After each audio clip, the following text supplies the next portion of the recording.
Bueno, ahí estamos grabando. Yo siempre prefiero, si se quieren presentar ustedes mismos para poder hacerlo bien y no tener que pasar por mi mediación, digamos.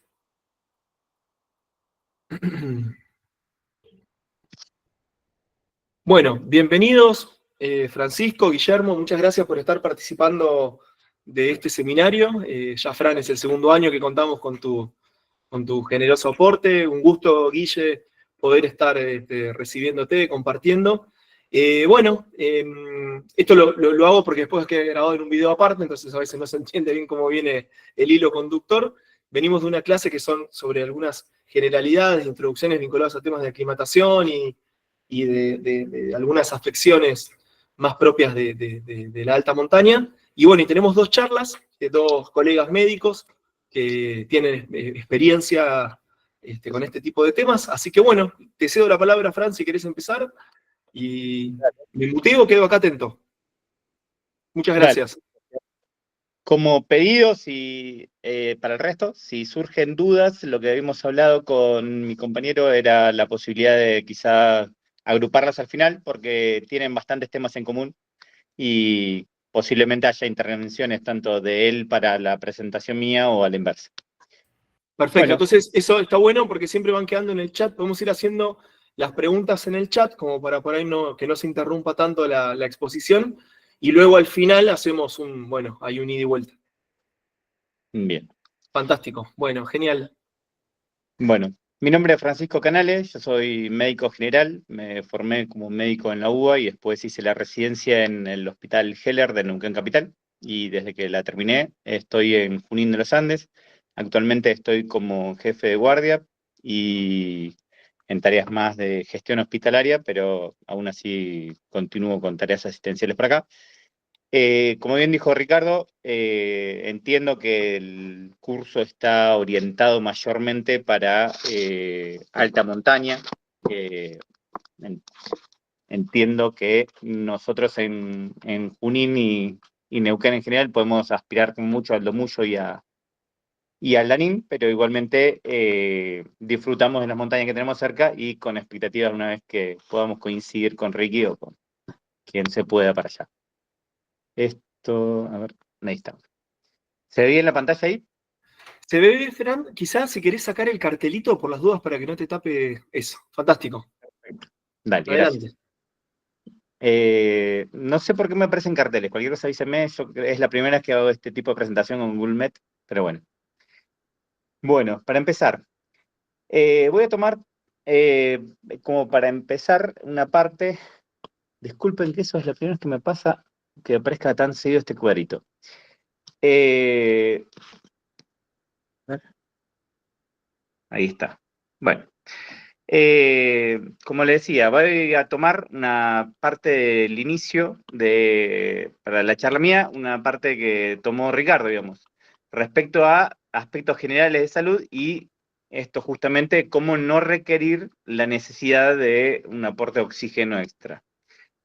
Mayormente lo importante principalmente es el entrenamiento y asociado con lo que venimos charlando en planificación de expediciones de alta montaña, justamente es planificar oportunamente y ir preparándonos, tanto física, nutricionalmente hablando y mentalmente hablando, para poder desarrollar esa tarea. Lamentablemente no tenía en claro yo para esta charla el perfil de todos los asistentes, respecto a si ya han estado en alta montaña, por cuánto tiempo. El factor tiempo y el factor intensidad son dos consideraciones muy importantes también de cómo uno va desarrollando este tipo de actividades.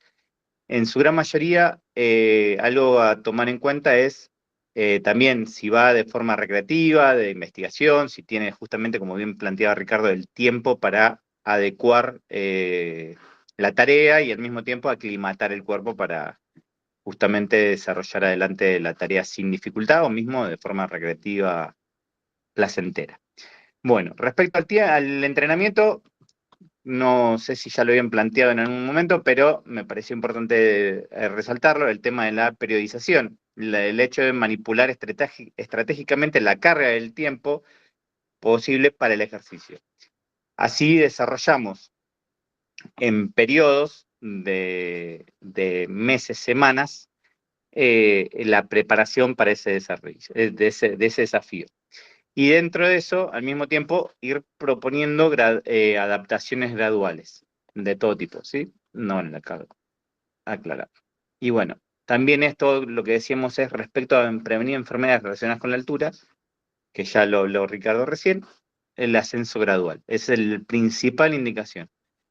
Respecto a la vestimenta, si bien las personas que son oriundas de estos lugares tienen una adaptación más conveniente, justamente, lo que está recomendando es de vestirnos parecido a una catáfila de cebolla. Hay gente que toma a veces hasta 5 prendas en el torso, por ejemplo. Y uno dice, ¿para qué tantas? Y es que no nos damos cuenta que nos vamos sacando, nos vamos sacando, y idealmente, al mismo tiempo, todas cumplen una funcionalidad. Que sea la posibilidad de que sea transpirable, otra que sea impermeable, que va a ser la última, por supuesto, y la de abrigo, que sería la segunda. Y gradualmente, durante el desafío, la actividad que vamos desarrollando, a veces tenemos más o menos, pero siempre tenemos lo apropiado acorde al momento. Eso. Y lo de repuesto, perdón, ahí, espérenme, ahí. Dejé puesto en la aclaración eso de repuesto de, y el espacio ahí, porque mismo también me ha pasado a mí esto, que yo había perdido la roseta, y en el ascenso que pude hacer también me complicó un montón, y la verdad que es difícil, digamos, que dentro de un equipo se vayan perdiendo cosas, un guante que se te vuela por una mala maniobra o lo que sea, y te expone, digamos, a una situación de salud. Bien, lo que es la priorización del entrenamiento deportivo, sobre todo se toma como macrociclo la posibilidad de analizar todo el desarrollo de la actividad, desde el inicio, desde la preparación hasta la finalización, con esta consideración de los mesociclos, que estamos hablando de periodos, por ejemplo, de 2 a 8 semanas. Este periodo de tiempo, digamos, nos va enfocando en la tarea para fortalecer quizá un grupo muscular, para agarrar y dirigirlo hacia una determinada aptitud física para el desarrollo final. Y después los microciclos, ya estamos hablando de semana a semana, y después están las sesiones de entrenamiento. También esto es importante porque nos permite pensar la posibilidad de proyectarlo sin una carga de trabajo descontrolada. ¿Qué quiere decir descontrolada? Que uno agarra y dice, me salió un viaje para, supongamos, Jujuy, y quiero subirme todo en 2 semanas. Más allá de la preparación que uno habitualmente ya trae, está bueno proyectarlo, analizándolo en detalle, ese análisis de qué tipo de desarrollo físico necesito, qué tanto impacto voy a tener a nivel nutricional y de desarrollo físico en nosotros. Bueno, acá un ejemplo breve de lo que me propusieron en un momento la gente del Caja, el Club Andino Junín de los Andes, para cuando subimos a Lanín. Si muevo se mueve, se ve que muevo el mouse ahí. Sí, se Bueno, ve bien, se ve bien. perfecto. Mayormente lo que nos planteaban es esto. El primero, un circuito chico de más o menos 1,5 kilómetros. Después, en la misma semana, eligiendo los pocos días, ya de 4 kilómetros y con un desnivel suave, para ir empezando, digamos, a adaptar el cuerpo justamente a este desafío. Y después la carga de peso. A la derecha siempre van a ver la carga de peso, que nos permite, digamos, ir viendo también cómo se intenta y se propone una carga progresiva. Mayormente el circuito 1, acá en Junín de los Andes, era el Cristolus, que es un parque escultórico que tenemos acá, que nos permite una distancia corta, pero un desnivel aceptable, y un esfuerzo físico no mayor, pero que permite, digamos, sostenerlo en practicidad.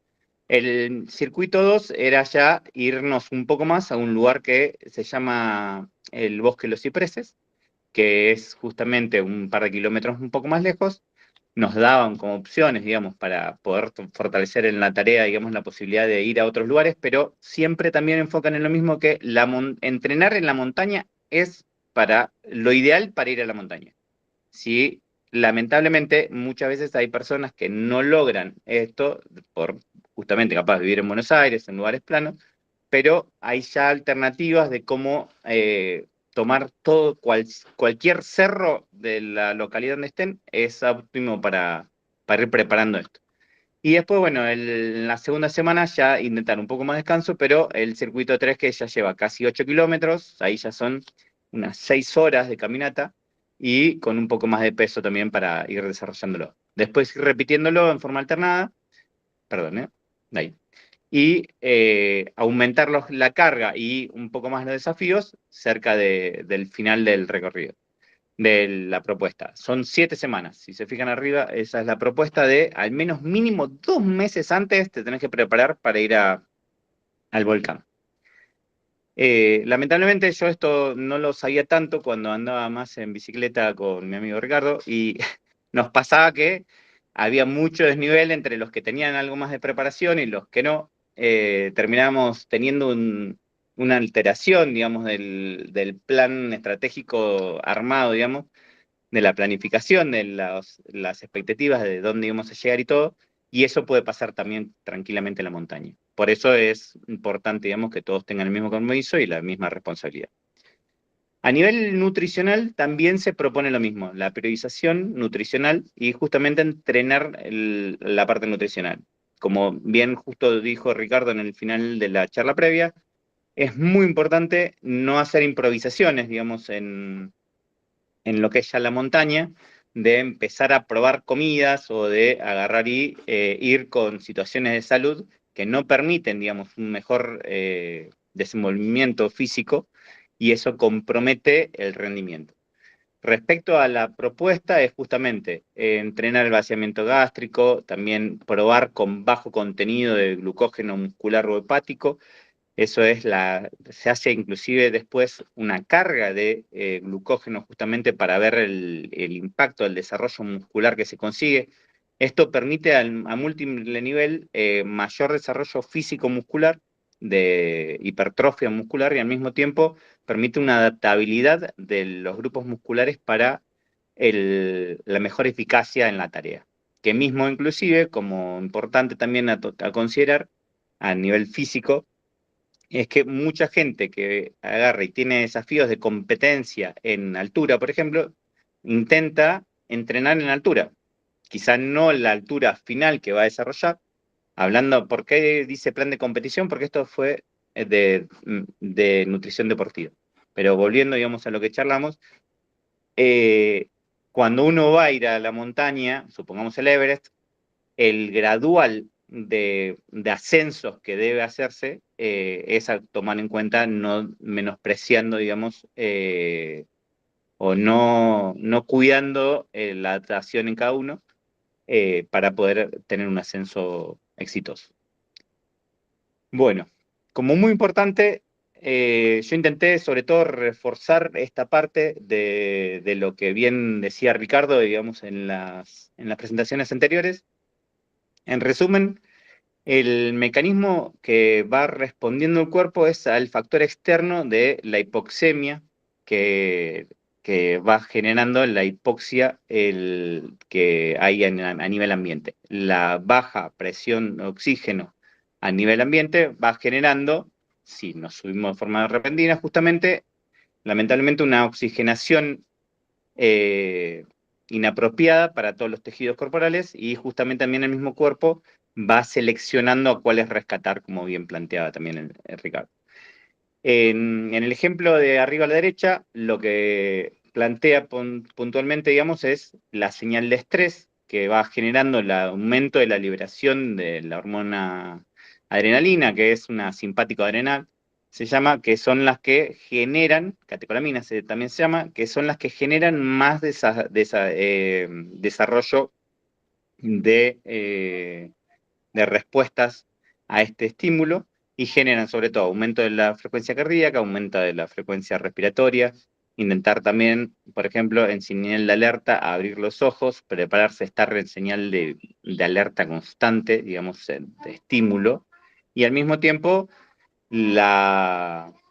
lo que es la redistribución sanguínea. La redistribución sanguínea en estos casos muchas veces se dirige sobre todo a la parte muscular y sistema nervioso. Pierde lejos la parte nutritiva. Por eso, la parte digestiva, digo.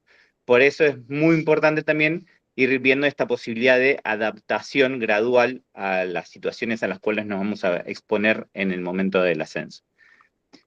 Respecto a esto del metabolismo glucolítico, desarrolla la idea de que el cuerpo necesita mucho más azúcar dando vueltas para justamente responder a esto. Hay un desbalance hormonal bastante significativo entre lo que es las hormonas del páncreas, el insulina y el glucagón, sobre todo, el cortisol, que generan gradualmente estos cambios.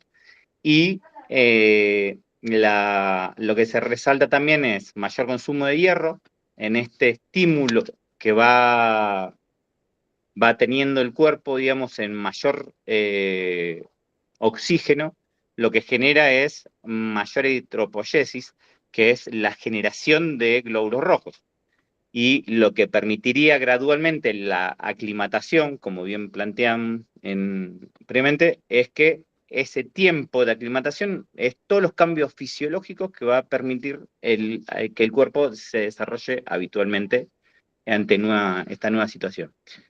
Por eso es muy, muy importante tener un control de salud previo y, en lo posible, tener atento a esto del hierro. Quienes hagan dieta o lacto-vegetariana no tendrán tanto quizá inconveniente, pero quienes sí sean vegetarianos, veganos estrictos, lamentablemente van a tener que orientar la alimentación a mayor consumo de hierro, pero al mismo tiempo suplementación 100% seguro.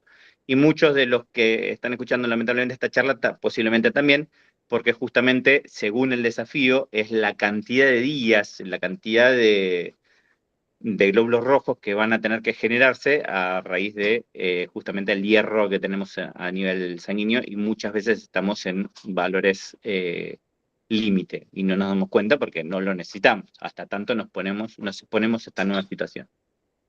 Esas serían mayormente las demandas corporales. Muchas veces la cantidad de agua que se consume, coincido con Ricardo, es bastante mayor. También tiene, ahí levantaron la mano. Pablo, si quieres compartir algo. Sí, ¿qué tal? Buenas noches, Francisco. Eh, un poco con lo que hace un ratito comentaba Ricardo, eh, todo esto que está diciendo está muy bueno, pero ¿cómo hacer para traerlo en la montaña, que a veces uno está comiendo todas cosas dulces, barritas que no puede digerir? Digo, ¿vale una suplementación también durante los ascensos?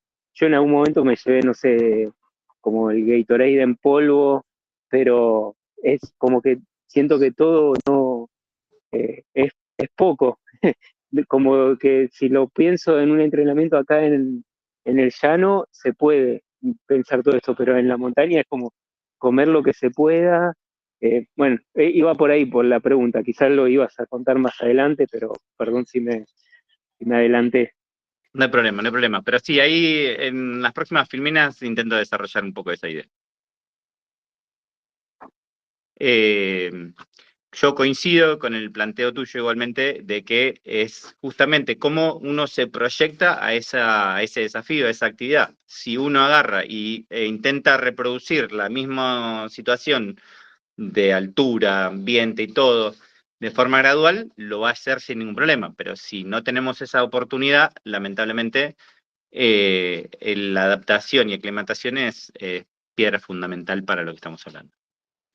Respecto a los aspectos de nutrición, yo intenté hacerlo breve, digamos, intentar desarrollarlo más en específico, digamos, en lo que es el diálogo, pero en resumen, lo que es la comida se va a dividir en dos tiempos, el tiempo de marcha y el tiempo de acampe. El tiempo de acampe lo que nos permite es que sea una de las comidas más fuertes, que justamente permita no solamente el descanso apropiado, una buena alimentación, sino justamente también en alcanzar o intentar alcanzar los requerimientos que presenta el cuerpo a esa altura, y al mismo tiempo, después, obviamente, el descanso y los tiempos necesarios. Lo que es la comida de marcha, creo que ya todos la deben conocer, pero en resumen, es la comida que está a la mano. ¿Qué quiere decir a la mano? En los bolsillos adelante de las mochilas, o que sea de fácil acceso. Por ejemplo, si tienen un de esos pantalones que permiten,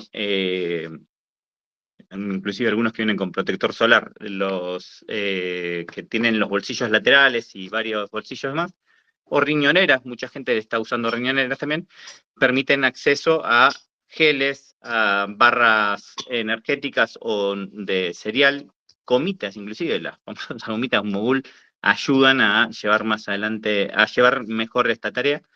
Y respecto a frutos, sobre todo los frutos secos son muy, muy, muy importantes. Las semillas de zapallo son muy ricas en hierro, esas como para considerarlas. Inclusive algunos están proponiendo que esté acompañada de cítricos en lo posible porque facilita la absorción. Y si no, suplemento de vitamina C también. Pero respecto a lo que es los frutos, sobre todo sería nueces, almendras y semillas de zapallo mayormente, también castaña cajú, lo que habitualmente consuman, que permite, digamos, alcanzar la cantidad mayormente de minerales esenciales y básicos que tendríamos que cumplir para esa tarea. Consumir, mejor dicho, para esa tarea. Respecto a frutas, las que mayormente están recomendadas son las que tienen un alto valor glucémico, como por ejemplo la manzana, y muchas veces también se propone la banana, por ejemplo, la cantidad de fibra y minerales que presenta es saludable, es óptima, pero es quizá un poco más difícil de transportar para que sea útil en día 7 de un recorrido, por ejemplo. Ahí aparecen también el tema de, justamente como decía Ricardo antes, cada gramo cuenta. Y justamente en aspecto de nutrición, lamentablemente, también hay que considerarlo. ¿Qué quiere decir esto? Es que si la mochila es demasiado pesada, no va a servir, digamos, que llevemos, por ejemplo, una comida u otra. Uno va a intentar hacer lo posible para disminuir la cantidad de carga de peso que puede llevar adelante. Entonces, ahí aparecen también qué comidas que llevar y cómo. Las que se recomiendan mayormente como comidas de acampe hay de 3 tipos diferentes, que se llevan por procesos específicos. Por ejemplo, las deshidratadas, ostras que son termoestables, que lo que se hace a esas es la cocción, envasado y una esterilización a un determinado valor, 121 grados, que permiten un mejor almacenaje, pero al mismo tiempo tienen costo y peso. Como aspecto negativo, digamos, son bastante caras. Ahora no me sale la marca, pero había una Sabor de Reyes, una cosa así, que es una de las marcas más conocidas. Respecto a las liofilizadas, mayormente esas son sometidas a un proceso específico que se lo atribuye a los incas, 200 años antes de Cristo aparentemente, que lo que hacían era dejar una papa, por ejemplo, en la noche, para una papa recién cosechada, en la noche para que se congele, y después, durante el día, queda expuesta al sol y el viento seco, lo que permitía es casi un pasaje del agua congelada a estado de evaporación inmediato, sin la deshidratación, es decir, perdón, la deshidratación no, sin el estado líquido. Entonces ese pasaje permite justamente el recomponer, mantener el sabor, aspectos, nutrientes de una mejor forma. Estos alimentos son caros, no tanto en algunos aspectos, pero también como muy importante, como negativa en altura, es que necesitan agua potable.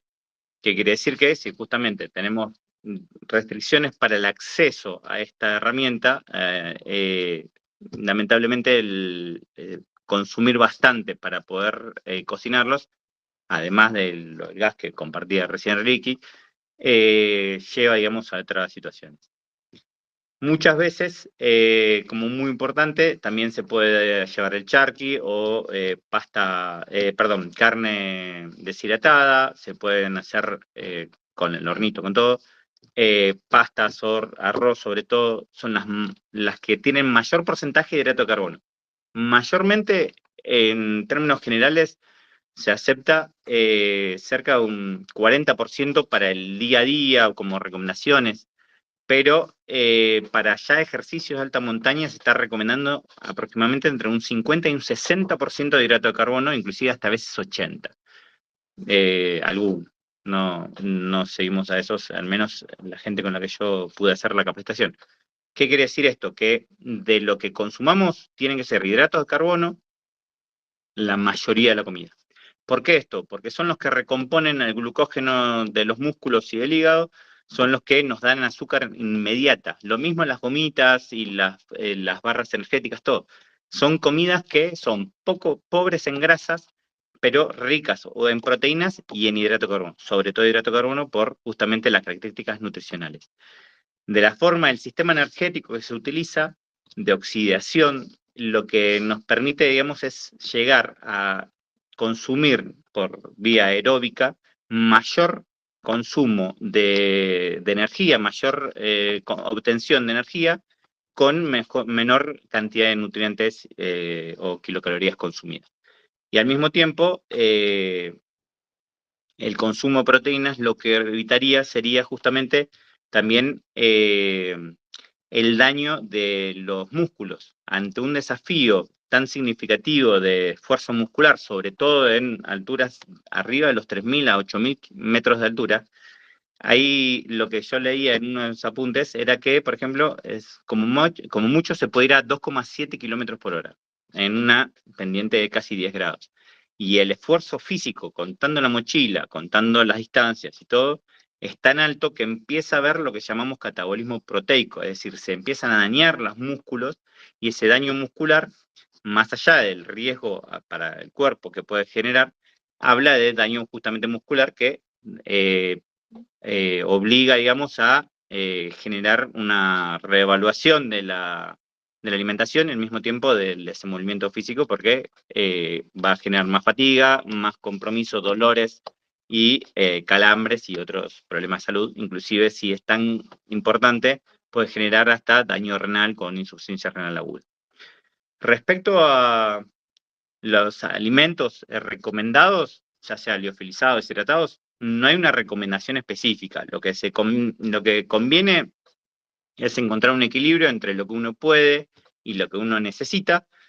Yo, para serles sinceros, antes del ascenso al Lanín, subestimaba mucho el rol de la nutrición en la altura y en los ascensos de montaña, y comíamos lo que había, unas galletitas Don Satur, una birra si ameritaba, si no era tan alto, digamos, la distancia. Lo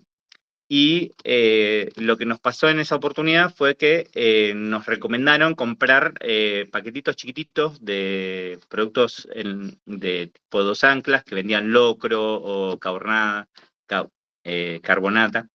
en caja, y lamentablemente lo que generaba esto era que no solamente sea apropiado para cada persona que ascendía, sino que llevamos diferentes comidas, se intentó hacer una comida grupal entre todos los que estamos ascendiendo, y justo de casualidad pasó que hubo uno que llevó una en mal estado, entonces arruinó todo el resto, fue un papelón y terminamos comiendo de casualidad un poquito que teníamos de otra comida, y lamentablemente a nivel muscular y de logro, digamos, de rendimiento deportivo, se vio deteriorado justamente por este evento. Bueno, hasta ahí lo que es específicamente comida, y respecto a lo que es hidratación, es muy importante, si bien ya algo ahondó Ricardo, va de nuevo con la palabra clave que es planificación de excursiones, expediciones a alta montaña. Es pensarlas, ver en dónde podemos conseguir agua de nuevo, sabiendo que es un recurso tan importante, tan finito en alta montaña.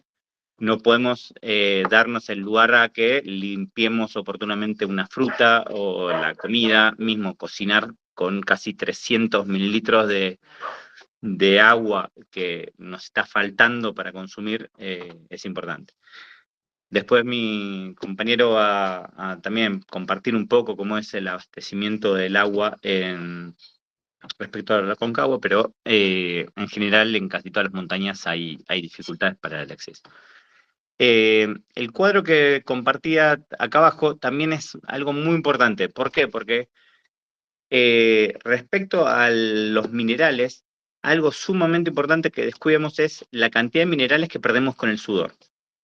Cuando uno asciende a tanta altura, muchas veces aumenta las pérdidas insensibles, que se dicen así mayormente porque uno las estima, por el sudor, aumenta mucho, sobre todo depende de la intensidad del ejercicio que estás llevando a cabo, y tiene dos condiciones: ambiente seco, viento seco y el frío. Entonces, lo que suele pasar es que no percibe tanto, no es que se nota uno chivado como habitualmente lo podemos percibir en verano.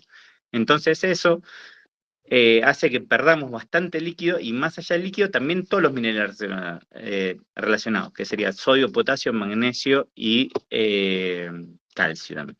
Entonces, lo que se indica en alta montaña, el cuadrito ahí abajo a la derecha, cuando es muy alto, sí o sí, no solamente aumentar la cantidad de ingesta hídrica, que estamos hablando, por ejemplo, de 3.600 a 5.500, estamos hablando de un adicional de agua de aproximadamente 2,5 litros. Es decir, a los 2 litros, 2 litros y pico, quizás ya estamos pensando, un adicional de esa cantidad. Y al mismo tiempo, por día, ¿no? Y después, al mismo tiempo, agregarle sal, casi 500 miligramos de sodio, como para reponer la cantidad de pérdidas que tenemos por el sudor y por el desarrollo físico. Sumado también, esfuerzo físico, quise decir. Y sumado a eso también el aumento de la diuresis, que es otra consideración también para reponer por la cantidad de líquido que vamos perdiendo. Una de las pautas sería esta, justamente, de recomendar suplementar la sal, con sal, digo, a las comidas, y estar atentos. A veces lo que se están vendiendo son tabletitas de sal. No sé si ya algunos las consumió, las usó, pero, o píldoras de sal también le dicen, que permiten, digamos, mezclarlas. Bueno, este es uno de los alimentos que son de estos liofilizados. En este caso, es una comida que viene aproximadamente 100 gramos en algunos casos, y permite una reposición de, por ejemplo, 486 calorías. Y lo que sale, creo que estaban en precio de casi 13.000, 14.000 pesos, es una sola comida, pero como particularidad, le agregás al mismo envase, le agregás los 300 mililitros de agua y lo dejás estacionar ahí 10 minutos y ya lo puedes consumir directamente en el envase. Mantienen el sabor, así que son bastante ricos, y al mismo tiempo, a nivel nutrientes, mantiene una buena recuperación de los nutrientes que presenta.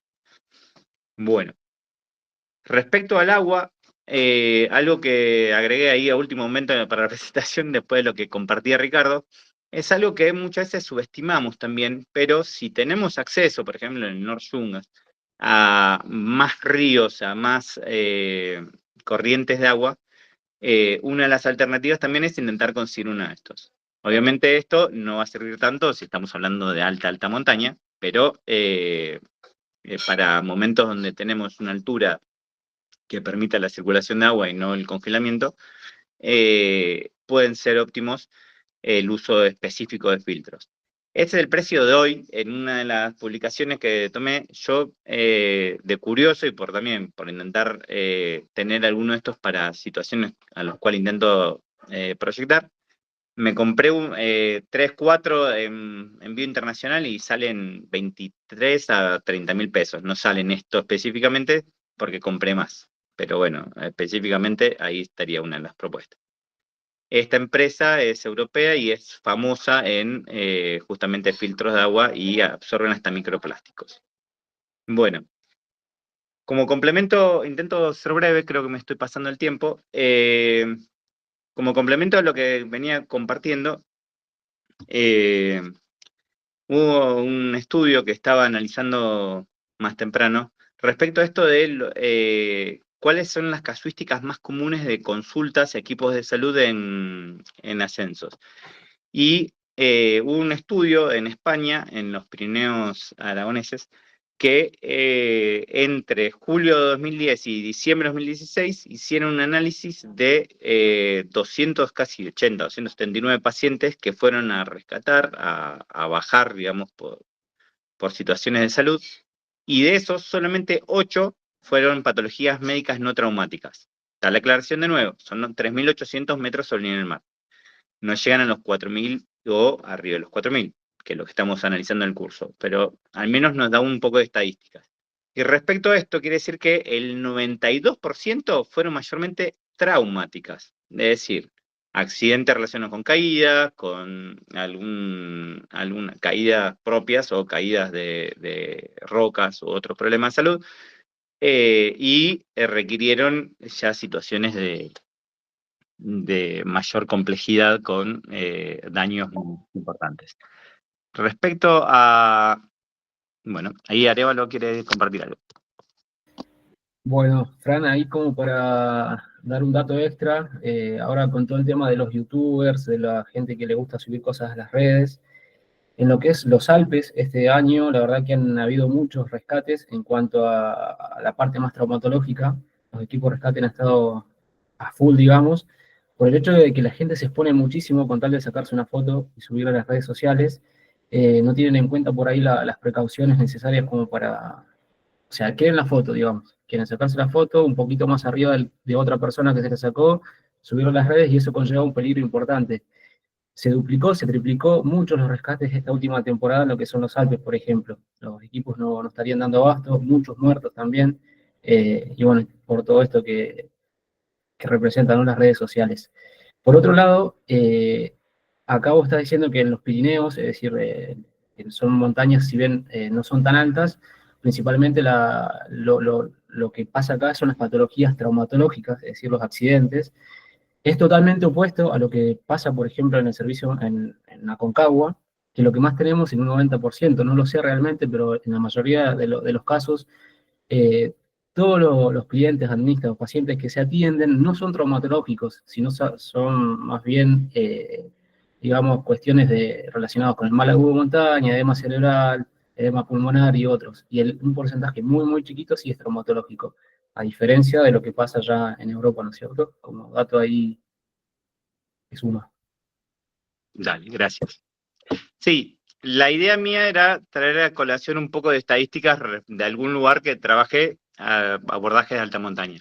También ahí aparecen un montón de sesgos, por ejemplo, relacionado a la accesibilidad a otro sistema de salud o a abordajes de causas no traumatológicas, porque que solamente el 8% sea patologías médicas, da lugar a que llame la atención, pero aclara que son las que necesitan rescate y al mismo tiempo las que no tuvieron otro tipo de abordaje. Es realmente muy complejo el descenso de las patologías traumáticas, quizá también tiene otros condicionantes también para agregar. Gracias, Vol, por compartirlo, algo sabía, digamos, por eso también aclaro, intenté buscar de Argentina y arriba de 4.000 metros y no encontré una estadística asociada en tantos pacientes y tantos años. Pero bueno, si alguien la puede compartir o sabe, agradecidos. Bueno, otro tema que me toca a mí respecto a este asunto es el tema del botiquín. Es un tema largo, discutible y que permitiría, digamos, hasta discrepancias. Yo lo que resalto primero es tengan mucho cuidado con las enfermedades previas. ¿Qué quiere decir esto? Que si alguien ya sufre un problema de, por ejemplo, angina inestable del corazón, y lamentablemente tiene que hacerse todos los chequeos, una estabilidad y ir, no digo sano, digamos, pero al menos con un tratamiento oportuno y adecuado a su situación de salud. Subestimar problemas de salud en altura es un alto riesgo para el grupo y al mismo tiempo para lo que continúa. Esta tabla la hice yo, puntualmente asociado a algunas de las recomendaciones que hay como para forma de clasificar, digamos, o separar el botiquín según las necesidades. Mayormente, la más importante, justamente hablando de patologías traumatológicas, son el kit de heridas, que lo que se recomienda es un buen antiséptico. La clorexidina tiene como gran ventaja que logra su objetivo, aún con sangre, teniendo contacto con sangre. ¿Qué quiere decir? Que muchas veces lo orgánico altera el funcionamiento como antiséptico. Entonces, lo que es conveniente justamente es algún agente que permita, digamos, la antisepsia de la lesión, del área lesionada en heridas abiertas, para poder agarrar y no irritar tanto y permitir esta posibilidad de evitar las contaminaciones de heridas abiertas. Al mismo tiempo aparecen también el agua oxigenada y el iodopovidona, la iodopovidona, pero esas sí son un poco más irritativas y sí tienen otro vínculo con el tema de la pérdida de eficacia relacionada con el contacto con la sangre. Respecto al alcohol líquido, ya no se usa más directo en heridas. Tengan ya cuidado con eso, no solamente que genera una irritación química, sino que a veces inclusive no logra limpiar bien y permite que esté abajo de esa herida sobre un crecimiento bacteriano. Y lamentablemente puede complicar la evolución de algunas heridas. Lo que es gasas esterilizadas es bastante obvio, pero también algo que me anima a compartirles es la posibilidad de conseguir suturas adhesivas. ¿Qué quiere decir? Que si tuvieran una lesión lineal de poca profundidad o no tan significativa, que pueden limpiarla, higienizarla oportunamente, y están arriba de la montaña con todas las complicaciones, sin un sistema de salud accesible, por suerte ya existen también estas suturas que permiten el cierre apropiado. Acuérdense, la sutura específicamente del personal de salud lo que permite es aproximación de los bordes de la herida. Entonces, ya sea con hilo de monofilamento o el que haga falta, hay que aproximar los bordes y esto lo permite. Bueno, después vendas que no están tan en uso, aunque hay varias diferencias entre una y otra, también se aconsejan todavía, y obviamente las gasas para el cierre y evitar la contaminación. Respecto al kit de quemaduras, ahí la primera que puse es una cinta que se consigue en las ferreterías puntualmente, pero está relacionada a que son las que permiten disminuir el riesgo de lesiones de tipo ampollas o lesiones por quemaduras por fricción. Estas lo que permite es que si, por ejemplo, en la parte del talón nosotros tenemos una zapatilla especial, pero que genera un poco de roce o tienen un inconveniente, se le pone ese tipo de cinta a la zapatilla y al mismo tiempo una cinta hipoalergénica a la parte de la piel. Y permite esto evitar que se empeore, digamos, la capa de la epidermis. Respecto al Compeed y Moleskine, son parches especiales de un material parecido a la piel, que tiene un grosor, ahora no lo recuerdo tanto, pero es mucho más conveniente. Entonces, en ampollas amplias de, por ejemplo, de casi toda la planta anterior del pie, lo que permiten es agarrar y poder darle una cobertura casi completa. En cambio, la otra cinta hipoalergénica compone un poco, pero no es tan gruesa y al mismo tiempo es bastante incómoda. Bueno, me intento apurar, que ya son 20:40, perdón. Quemaduras pueden pasar, lamentablemente, que también haya otro riesgo de quemaduras, por eso también, o quemaduras solares, así que por eso es la crema hidratante post quemaduras. Y como muy, muy importante el tema de quemaduras y exposición a lo que estamos hablando es la manta térmica luminizada. Esa ya es obligatorio en casi todos los ascensos, lo piden en inclusive actividades de alta montaña, de tipo deportes de montaña. Es sumamente importante la manta térmica. Sale 3.000 pesos aproximadamente, si pueden comprar de más mejor. Como importante, la parte plateada es la parte aluminizada y es la que para conservar el calor, se pone en contacto directo con la piel y contiene, evita la pérdida de calor. En caso de hipotermia leve, que todavía está con temblores en los pacientes, lo que permitiría es justamente conservar el calor y evitar la pérdida o el riesgo mayor de una hipotermia. Lo que se puede hacer también en caso al revés de una insolación es al revés. Poner la parte plateada para afuera, conseguir una forma de, digamos, de una protección en las partes más específicas que están sufriendo el sol. Arriba de la montaña, en esa altura, no hay muchos árboles, y permitiría, más allá que no tengamos acceso a sombra, un poco de confort y al mismo tiempo evitar el empeoramiento por eso. Respecto a kit ocular, el cuidado de lentes es obvio, pero lentes ya sea de los orgánicos o los de contacto, lo que es importante es de cuidar justamente esto como factor importante. Y solución fisiológica para riesgo de cuerpo extraño o una irritación ocular por otra causa, mayormente cuerpo extraño, dexametasona también. Esto se usa en gotas, serían 2 gotas cada 6 horas aproximadamente y desinflama bastante y sobre todo permite una mejor confort.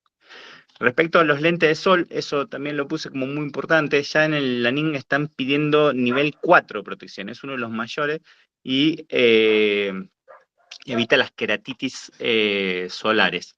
Y hay queratitis por nieve también. El sol le pega por el reflejo en la nieve y le pega directo a los ojos y genera muchísimas veces, acá también hemos atendido, casos de queratitis, que es todo un manto blanco muchas veces en el ojo, en la cara anterior, que genera una ceguera transitoria y que está relacionada con la actividad que fue a desarrollar.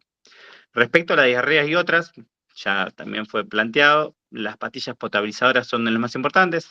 Lo que sí es muy importante, si tienen vómitos, el Reliberan, Ondansetron, se llama el otro, y este es metoclopramida. Y si tienen diarrea acuosa, lo que se hace es, se dan 2 comprimidos juntos de 2 miligramos cuando ya es bastante acuosa, y después, ante cada nueva deposición, se da otro comprimido más de 2 miligramos por cada deposición. Es algo muy importante, lamentablemente la diarrea del viajero es bastante frecuente y puede pasar. Respecto a otros medicamentos, bueno, calmantes en general, el que le resulte más conveniente el que resulte más conveniente.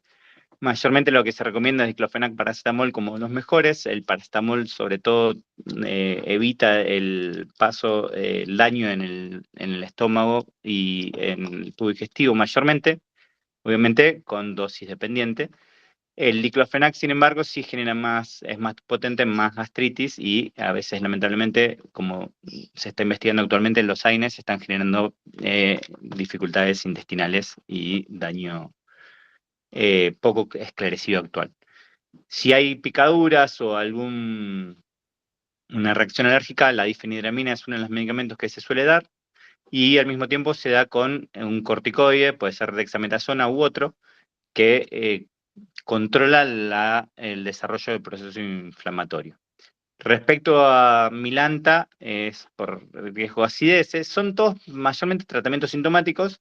Sí agrego como detalle que puede ser importante el hecho de suplementos de hierro, suplementos de cafeína y en caso de que sea necesario se puede agregar dexametasona y acetazolamida que si el grupo lo necesita, por eso puse arriba personal grupal, ante situación de exposición de alto riesgo arriba de mal agudo de alta montaña, para al menos tener un paliativo antes de bajar.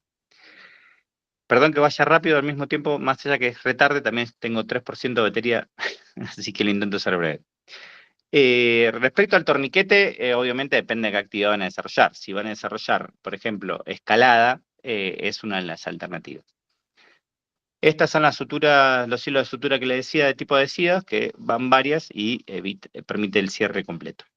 Respecto al mal de altura, ya fue presentado bastante por Ricardo. Sí me gustaría compartir esto, sí, de que hay clasificaciones como para el análisis de si es ligero, moderado, agudo o grave, y mayormente siempre es dejar de subir y bajar. Esa es la recomendación principal. Y por último, si la acetazolamida en esta dosis de 125 cada 12, en casos de prevención, si ya pasaron eventos previos, o ya en tratamiento, pero en casos leves moderados. ¿Listo? Perdón, Guille, te demoré. Bueno, buenísimo, Fran, muy interesante. No sé cómo seguimos ahora. Guille, si querés, metele. Hay algunas preguntas que van quedando en el chat. Yo diría que vayamos juntándolas y las vemos al final, si les parece. ¿Está bien? Se van a ir mezclando los temas, yo creo, ¿sí? Bueno, Fran tiene mi presentación, así que ahora la va a abrir. Sí, aclarar por ahí, bueno, primero que nada presentarme, ¿no? Mi nombre es Arévalo Guillermo, ahora actualmente estoy viviendo en Junín de los Andes. Por ahí se me va a ir la voz porque estoy pasando una gripe estos días. Actualmente estoy haciendo una residencia de medicina general, estoy en tercer año, soy papá también, así que tengo tiempo completo de darlo todo, digamos. Estuve trabajando en Aconcagua un par de años, mi primera temporada fue en el 2019, justo antes que se largara todo el problema con el COVID, y ahí todas las temporadas tuve la oportunidad de ir para allá. Así que más que nada vamos a hablar un poco de la experiencia personal. Por ahí lo que es el PowerPoint, me cuesta bastante hacerlos. Tiré algunas cosas como para abrir y darle la oportunidad también que pregunten y ir respondiendo. Creo que de esa manera también está buena.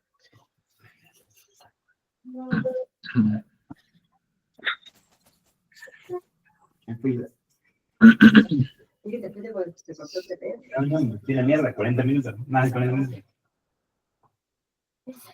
Bien. Fran, necesito que vos me vayas pasando las diapositivas. No hay problema, acá estoy.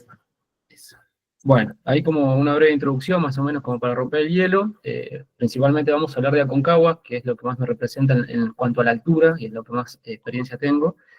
Es la montaña más alta fuera de lo que es la cordillera del Himalaya, ¿no es cierto? Es el pico más alto del continente americano, con una altura prácticamente que ronda los 7.000 metros, 6.962 metros, algunos dicen un poquito más, un poquito menos, que está ubicado en Mendoza, en el departamento de Las Heras, dentro del Parque Provincial Aconcagua, que en su totalidad son más o menos 65.000 hectáreas, que tiene dos ingresos, la ruta normal, digamos, por Horcones, y si no la entrada por Plaza Argentina, que es la otra entrada que tiene.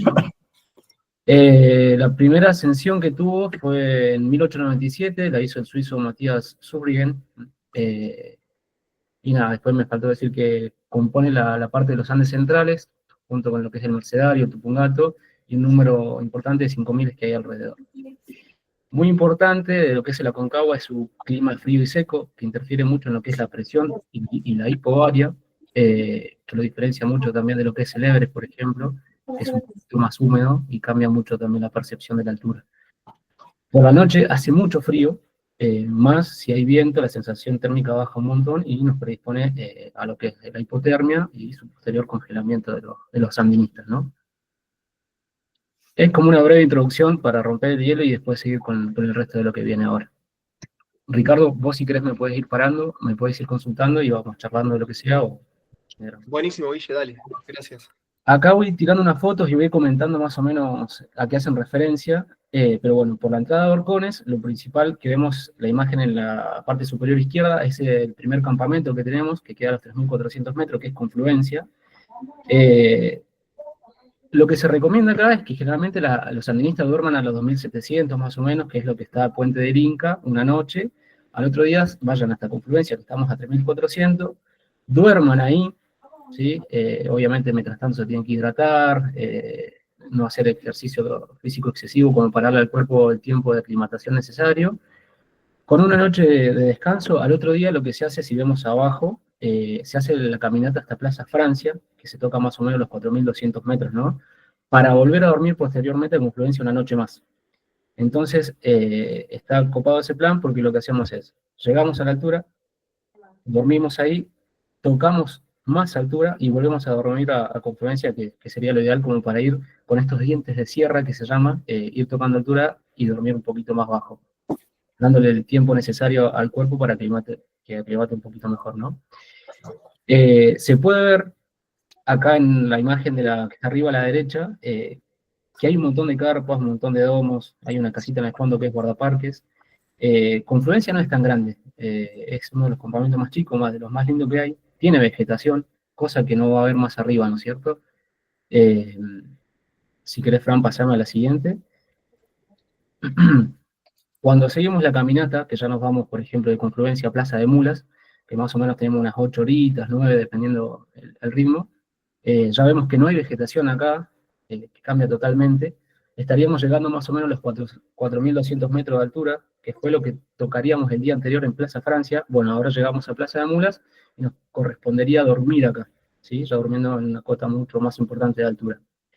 La verdad que lo que es Plaza de Mulas, el campamento base de la Concagua, es bastante grande en cuanto a cantidad de gente, tanto personal que trabaja ahí como los andinistas que vienen de afuera, ¿no?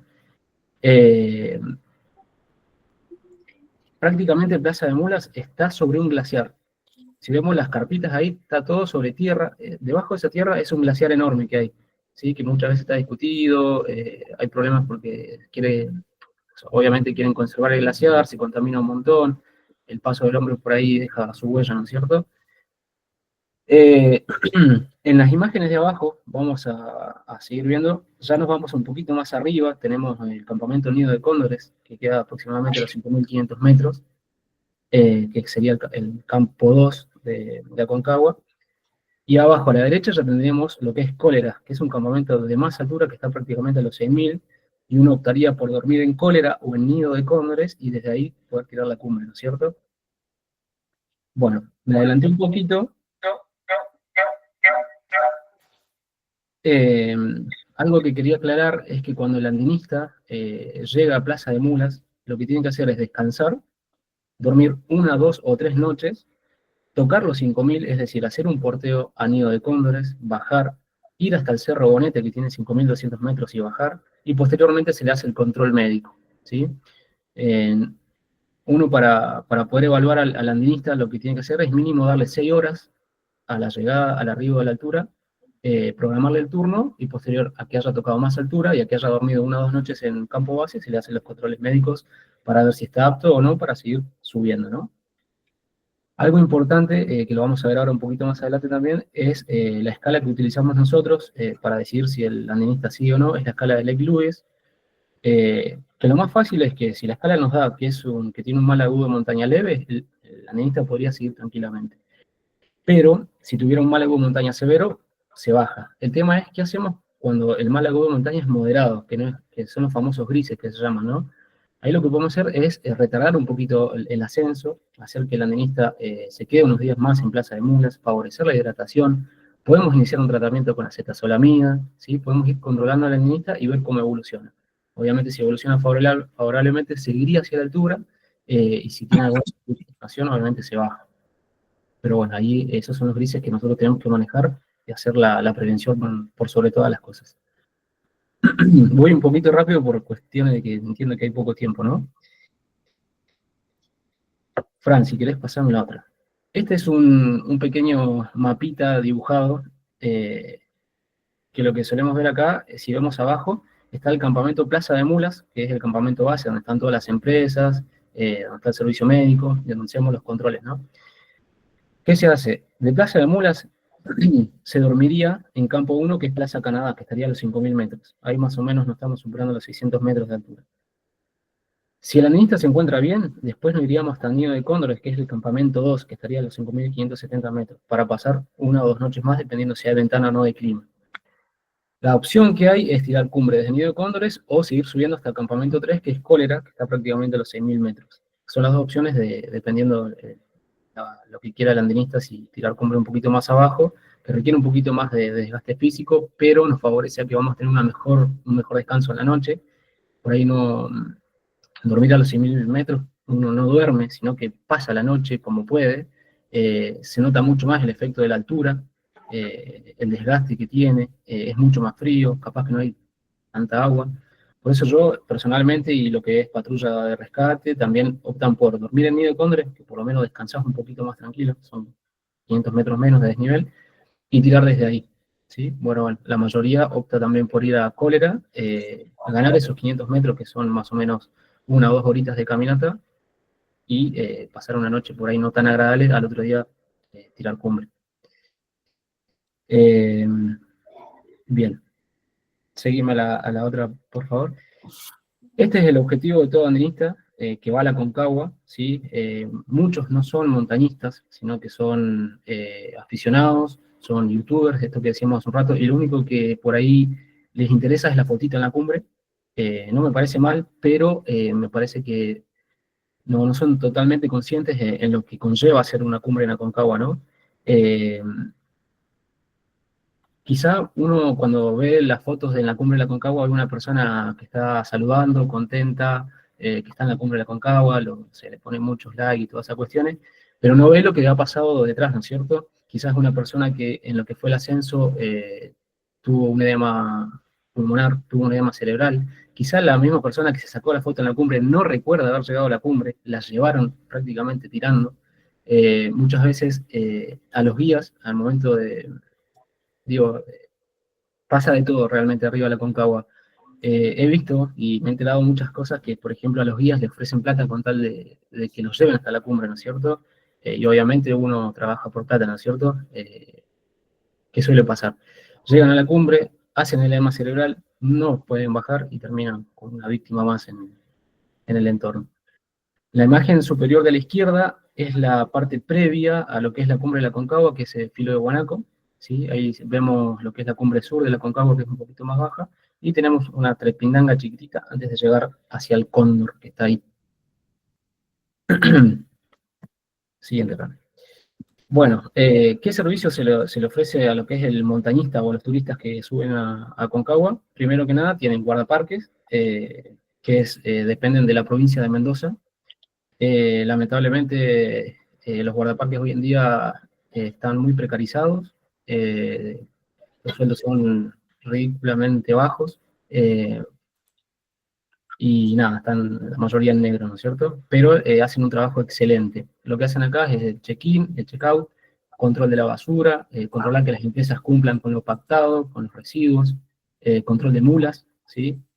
A pesar de que el trabajo, extracción de sangre y todo esto de trabajo del animal tiene su discusión, realmente ellos hacen un trabajo bastante bueno en el control de las mulas que está lastimada no sube, se le saca multa a los arrieros y otras cuestiones, y la verdad que los guardaparques hacen un muy buen trabajo. Por otro lado, otro de los servicios que presta la Concagua es UPRAM, que es la Unidad de Patrulla, Rescate y Auxilio de Montaña. Ellos dependen de la policía de Mendoza. La verdad que los chicos de UPRAM no solamente hacen rescate en la Concagua, sino en todo Mendoza. Son personas muy, muy, muy fuertes. Todo el año están haciendo montaña. Hacen un 5000 en el día como si nada. Se bancan frío, la verdad que están muy, muy bien preparados, hacen cursos, se capacitan. Y nada, hay una gran diferencia en que esté UPRAM en Aconcagua y se dedica a hacer los rescates, ¿no? Ellos lideran lo que son los rescates, obviamente trabajando en conjunto con el servicio médico y con guardaparques siempre. Más abajo está lo que es el servicio médico de Aconcagua, que es uno de los servicios médicos más copados del mundo. Voy a sacar chaco un poquito. Hay un equipo que está súper capacitado, todo el año se hacen capacitaciones, tienen experiencia en montaña, no es lo mismo ser médico acá abajo, allá arriba. Por suerte ahora hay una empresa que se llama Extreme Medicine, que le pone mucha garra, está del lado del trabajador. Tuvo un gran salto en comparación de la empresa que hubo antes, y por suerte podemos tener el domo médico más alto del mundo, que se encuentra en el nido de cóndores a los 5.500 metros. Se hace un trabajo muy importante en cuanto a la prevención de esto de clasificar a los andinistas en si van a seguir subiendo o no, y hace la diferencia entre la vida y la muerte de arriba. Por otro lado, y los puse separados, abajo, tanto Helicópteros, que es la empresa de helicópteros, que es privado, que se encarga más que nada tanto de la parte de rescates también, trabajando en conjunto con nosotros, como de la parte de subir y bajar productos para el cliente y las empresas. Por otro lado, están las empresas que ofrecen los servicios, bueno, de guía, de comida, ducha, internet, todo. La verdad que hoy en Aconcagua te ofrecen de todo, desde un glamping, por ejemplo, con una estufita, duchas calientes, internet, comida gourmet. La verdad que es un circo muy grande el que está ahí arriba. Pero bueno, los que vienen de afuera tienen la plata para hacerlo y lo pagan. Siempre destaco la diferencia que hay entre lo que son los andinistas argentinos o latinoamericanos y los que vienen de afuera, ¿no? Aconcagua realmente está hecho para recibir al turista o andinista extranjero.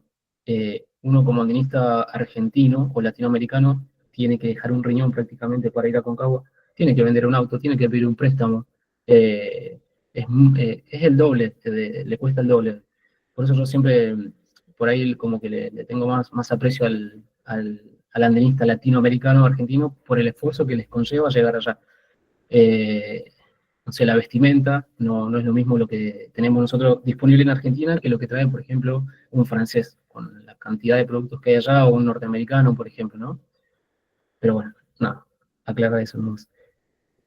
Ese, Sí. ¿querés compartir la cantidad de días que estuviste arriba? Bueno, dependiendo la temporada, por ejemplo, mi primera temporada, que fue en el 2019, que recién estaba recibido, había hecho el posgrado de montaña, estuve más o menos 45 días seguidos, de los cuales me tocó estar 12 días en Nido de Cóndores, esperando que se abriera la ventana para cumbre. Y ahí me vino a la mente esto de lo que es estar en la altura. Me tocó estar con mi amigo y compañero, que ahora es director de servicio médico de Extreme Medicine, el doctor Bernabé Abramor. Nos tocó estar 12 días en Nido, dentro del refugio de guardaparque, los dos solos. Por suerte tuvimos la gran suerte de abrir un tambucho, un tambor, de encontrar ropa, seguimos escarbando y encontramos como 10 sabores de reyes que nos vinieron como anillo al dedo. Y por suerte teníamos para leer libros, se habían bajado, mi compañero se había bajado una serie en el teléfono, entonces esos 12 días, la verdad que entre la comida y la serie que vimos en el celu fue la diferencia entre arrancarnos los pelos o no. La verdad que estar encerrado ahí, afuera obviamente un temporal que ni te cuento. Bueno, después varía muchas veces dependiendo. Normalmente, tanto UPRAM, que son los de la patrulla de rescate, como los guardaparques y nosotros solemos estar 15 días y después bajamos 15 días de descanso y después volvemos a subir 15 días. Así más o menos serían los tiempos que manejamos. Uno tranquilamente se puede quedar más días si quiere, puede tirar cumbre, pero normalmente es así. Bueno, ahí como para ir contando un poquito más, las fotos. Las dos de abajo tenemos el consultorio, ahí se ve el domo del servicio médico de Plaza de Mula, que es el grandote que está a la derecha, que ahí es donde atendemos nosotros. Ese domo se divide en una parte donde hacemos los controles, ¿sí? Que nosotros vamos llenando la ficha y le damos el apto para seguir, o los recitamos y vamos anotando todo lo que encontramos en el examen físico. Detrás de esos fenólicos que se ven está la parte de internación y observación. Ahí tenemos dos camillas que nos sirven para dejar a los andinistas que están graves, por ejemplo los edemados, que los tenemos que dejar con oxígeno. Muchas veces suelen presentarse en la noche, cuando están durmiendo en la carpa, nos lo traen tipo 3 de la mañana, y hacemos el control, los dejamos en observación hasta el otro día, que sea es de día y el helicóptero puede volar, y los evacuamos hacia Mendoza. Eso más o menos como para explicar el manejo.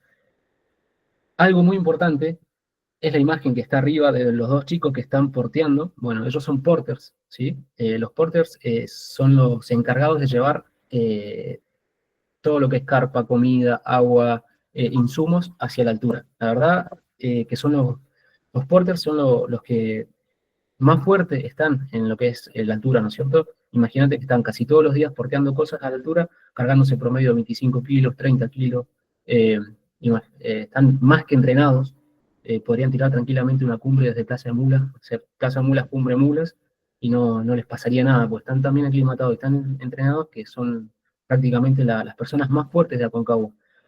En los rescates, muchas veces se cuenta con el apoyo de los porters, son los que primero llegan a las víctimas por el hecho de tener más rapidez y haber estado entrenando tanto, Por eso también, previo a lo que es la apertura de la temporada, se hace una capacitación a las diferentes empresas, como para tener el apoyo también de los porters, y hacer estas charlas previas a la temporada.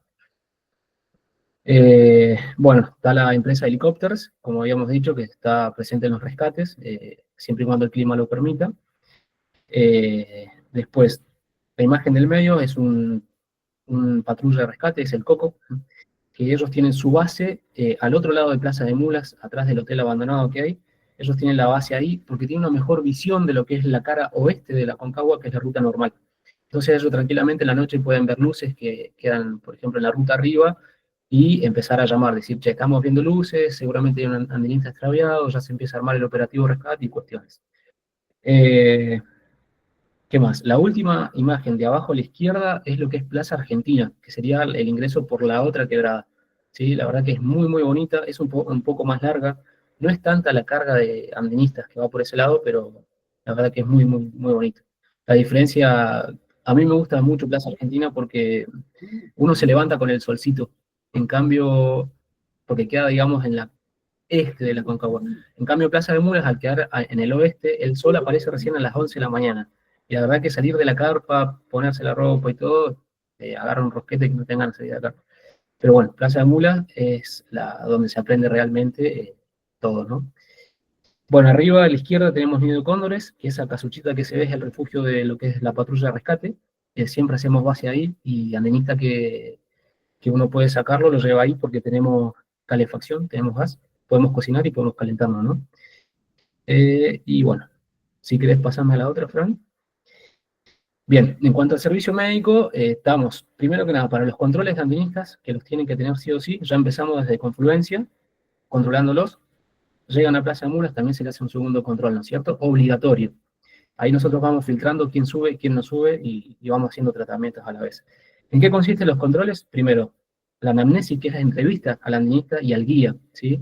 Muchas veces cuando el guía llega con su grupo, hay guías que tienen mucha, mucha experiencia, que nosotros más o menos los vamos conociendo y decimos, che, si este guía me dice algo, le tengo que dar mucha atención o pelota porque es en la costa. Entonces siempre le preguntamos al guía, ¿cómo lo ves a tu cliente? ¿Te viene tirando el grupo para atrás? ¿Paró muchas veces en el camino? ¿Está tomando agua? ¿Lo viste tomar alguna medicación extra? Y esa información a nosotros nos resulta útil porque entonces abrimos los ojos y decimos, bueno, a este andinista lo vamos a recitar, vamos a seguirlo un poquito más de cerca. Por ahí también nos dicen, no, mirá, este que vos pensás que viene más o menos, realmente viene excelente, es uno de los más rápido, me tira el grupo para adelante. Y bueno, confiamos mucho en el criterio del guía también. Al andinista se le pregunta, primero, enfermedades de base, qué medicación toma, si tiene experiencia en montaña, cuál es la altura más, o sea, a cuántos metros ha estado, si ha dormido por encima de los 4.000 metros, cómo le fue, si tiene antecedentes de edema pulmonar, de edema cerebral, y bueno, y toda esa información nos sirve como para ir también tanteando el ambiente ahí. Se le hace un examen físico, lo que hacemos es toma de presión, saturación y auscultación pulmonar, ¿sí? Algo muy importante y que quiero recalcar es el uso del saturómetro en altura. El saturómetro no reemplaza el criterio médico, porque nosotros vemos un montón, tanto guías como los andinistas mismos, que andan con el saturómetro todo el tiempo puesto en el dedo, y se miden entre ellos a ver quién satura más, quién satura menos. Y lamentablemente, a medida que uno va ascendiendo, la saturación va bajando. Suponete, en Plaza de Mulas, que está a los 4.200, recién llegado, uno tranquilamente puede saturar 85, 86%, y está bien, ¿sí? Y siempre vienen asustados diciendo, no, che, estamos saturando menos, que esto que lo otro, pero bueno, hay que darle tiempo también al proceso de aclimatación. Quizá el otro día satura un poquito más. Como es un aparato y utiliza pilas, el frío lo descompone, así que no reemplaza el criterio médico, ¿sí? Como para tener en cuenta eso. Como complementario siempre usamos la escala de Lake-Lewis, que es la que nos sirve a nosotros esta herramienta como para decir, bueno, este andinista sigue, se baja, lo aguantamos un día más, lo medicamos. Bueno.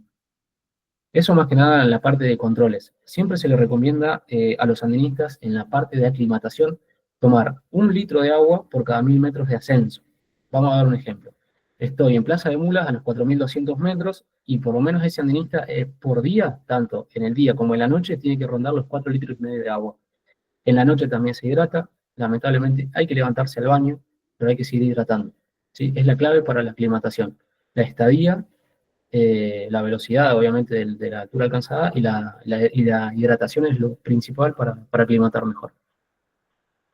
En cuanto a las urgencias médicas, siempre hay un médico de guardia, 24 horas, estamos pendientes con lo que es la comunicación VHF, hay internet, increíblemente hay internet hasta en la cumbre, por eso digo que hoy Aconcagua es un circo también. En el campamento de mulas, bueno, ya lo dije anteriormente, tenemos una parte de controles, una parte de observación e internación, tenemos oxigenoterapia, tenemos tubos chicos, tubos grandes, ultralivianos, tenemos para hacer ecografía, que eso nos sirve mucho en cuanto para la valoración pulmonar. Nosotros con un ecógrafo, que están bastante buenos, podemos ver si hay líquido en los pulmones, y eso es un criterio más para evacuar a ese paciente. Tenemos para hacer electrocardiograma, tenemos medicación, tenemos el kit de politrauma también. Al lado de lo que es el domo médico tenemos el domo staff, que nos sirve para relajar un poco, para descansar. La verdad que tenemos muchos sandinistas por día, empezamos a las 8:30 de la mañana, descansamos a las 2:30 para comer, y ya a 2, 3 de la tarde seguimos hasta las 9 de la noche. Vemos en Plaza de Mula, en lo que es fines de diciembre, todo enero y primera quincena de febrero, muchísimos sandinistas. Y de todo, o sea, de todo el mundo prácticamente. Así que la verdad que hay mucho trabajo. Más lo que son los pacientes en observación, internados, las urgencias que hay que evacuar, las situaciones que pasan en altura que hay que estar pendiente en la radio también. Bueno, en sí, para resumir, ahí volvemos uno más, pilares de tratamiento, como había dicho Ricardo hace un tiempo, en la presentación anterior, siempre es todo mal de la montaña, toda patología de montaña, el tratamiento es descenso, oxígeno y medicación. Es lo básico como para que ese paciente sobreviva, ¿no? Ahora sí, siguiente, Fran, por favor. Hago una mención de algo. Sí. Hay lugares donde venden oxígeno. Uh-huh. Para alpinistas, ¿no? No sabía. Generalmente lo que suele pasar en Aconcagua es que ya todas las empresas cuentan con oxígeno, con ultraliviano, los guías más experimentados lo llevan para arriba, suelen dejar guardado algunos tubos en altura, y siempre uno cuando necesita, por radio, les pide, ¿viste? Che, mirá, tengo una situación arriba, vos me podés facilitar un oxígeno, después te lo recargo y así vamos negociando. Sí, muy importante, cuando detectamos un edema cerebral en la altura, el ultraliviano tiene una cierta cantidad de oxígeno que nos va a durar cierto tiempo. Lo que se recomienda cuando encontramos a un paciente con edema cerebral en la altura es colocarle oxígeno, colocarle dexametasona intramuscular, y el oxígeno en los primeros 15 minutos se pone a alto flujo, unos 6, 8, 10 litros por minuto. A los 15 minutos, más o menos, se baja a una mínima cantidad de oxígeno, 1 litro, 2 litros, y se empieza a bajar el andinista. Es muy peligroso cuando nosotros le administramos grandes cantidades de oxígeno al andinista y después por algún motivo se nos termina, ¿sí? Por eso siempre el oxígeno es una droga y es un medicamento, hay que darlo en los primeros 15 minutos a alto flujo y el resto del tiempo a bajo flujo y empezar el descenso inmediatamente, como para tener en cuenta. En esta imagen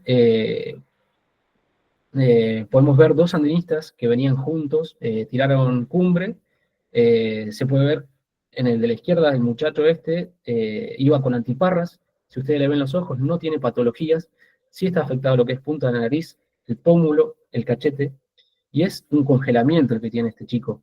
¿Por qué? Porque tenemos cambios en la coloración de la piel, si logran ver, tenemos una ampolla de contenido claro, eso nos dice que es un congelamiento grado 2, porque es una ampolla clara, ¿sí? Si esa ampolla se transforma en hemorrágica o con sangre, estamos hablando de un congelamiento grado 3 y cambia un poquito el pronóstico del paciente. Esto, si se evacúa y se hace un tratamiento, suelen andar bien, puede haber descamación de la piel, pero tiene una recuperación. Si ese andinista por algún motivo persiste en la altura, persiste con la exposición al frío, pasaría a un grado 4, que ya hay una escara necrótica, afectación de lo que es músculo, tendones, huesos, y es tejido que no se podría recuperar. ¿Sí? Pero tengan en cuenta cómo las antiparras le protegió la zona de los ojos, cómo la punta de la nariz, los labios, los cachetes, y las orejas, entiendo que también, pero está cubierta ahí, son los que más sufren de lo que es la hipotermia y el congelamiento, porque son partes distales del organismo, lo mismo los dedos, de los pies y de las manos. La segunda foto es la compañera de este chico, ese día, cuando tiraron cumbre, había viento arriba, se cerró y la sensación térmica fue mucho menor. O sea, estaba haciendo mucho frío. La diferencia entre el muchacho y la señorita esta es que la andinista, además de estar congelada, tuvo un edema cerebral. Si ustedes ven la mirada de esta paciente, podemos ver una mirada perdida, ¿sí? No es una mirada concentrada, digamos, es una mirada que por ahí está mirando el horizonte, quizá en ese momento alguien le estaba hablando y ella no estaría siendo consciente de lo que se le estaba hablando, y en sí lo que pasó ese día fue que la chica al estar con edema cerebral, el muchacho la asistió, la bajó, pudo bajarla, pero bueno, terminaron los dos con congelamiento. Eh, Después, en la imagen número 3, ahí volvemos, Fran, no se alcanza a ver muy bien, pero son las manos del andinista. En la punta de los dedos hay un cambio de coloración, estamos hablando de un congelamiento grado 1 porque solamente hay eritema, es decir, coloración azulada o rojiza de los dedos. Eso fue posterior al lavado que le hicimos a la paciente con agua a 37 grados con yodo povidona, previo ¿cómo es? A que se retiró del parque en helicóptero. Siguiente, Fran. Bueno, este es uno de los rescates que me tocó hacer, creo que fue el más importante que he tenido en mi experiencia de estos 6 años en Aconcagua. Pongo la primera imagen que está el mástil con la bandera, eso es Nido de Cóndores, ¿sí?